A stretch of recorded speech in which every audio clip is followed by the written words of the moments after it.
এমন অর্থনীতি গড়ে তুলতে হবে যেটা সকল নাগরিকের জন্য সম্পদের ও সুযোগের বৈষম্যহীনতার নিশ্চয়তা প্রদান করবে।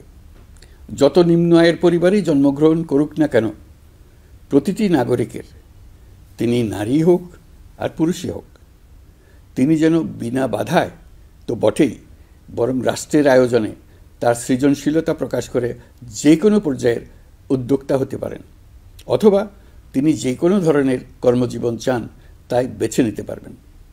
এমন রাজনৈতিক ও রাষ্ট্রীয় পরিবেশ থাকবে যেখানে সংখ্যালঘু সংখ্যাগুরু এই পরিচিতি অবান্তর হয়ে পড়বে। সবার একটিই পরিচয়, আমি বাংলাদেশের নাগরিক এবং রাষ্ট্র আমাকে আমার সকল অধিকার প্রদান করতে বাধ্য।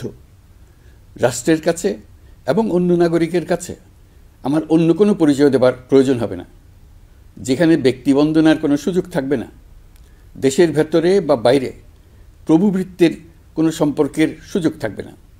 আমরা বাংলাদেশের নাগরিক হবার সুবাদে হব বিশ্ব নাগরিক।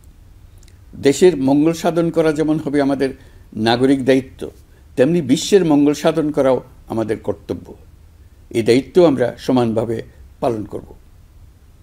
আমাদের তরুণ তরুণীরা দ্রুত এই দুই দায়িত্ব সমানভাবে পালন করার জন্য প্রস্তুতি নেবে। প্রিয় সহনাগরিকবৃন্দ, স্বাধীনতার পর অর্ধ শতাব্দী অতিক্রম করে আমরা এক ঐতিহাসিক আত্মত্যাগের বিনিময়ে এক অপূর্ব সুযোগের মুহূর্ত সৃষ্টি করেছি।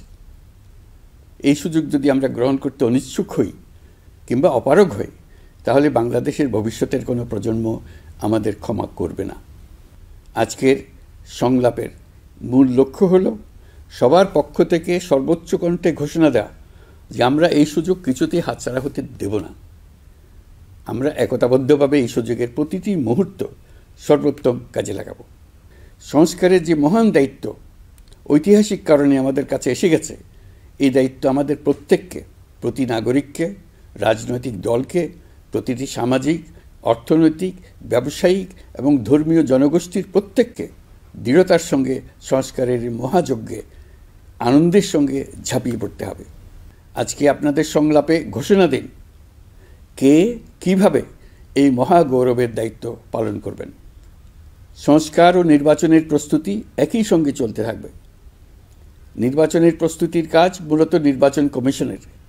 নাগরিকদের নির্বাচনের তারিখ না পাওয়া পর্যন্ত এই প্রক্রিয়ায় সময় দিতে হয় না, কিন্তু সংস্কারের কাজে সকল নাগরিককে অংশগ্রহণ করতে হবে।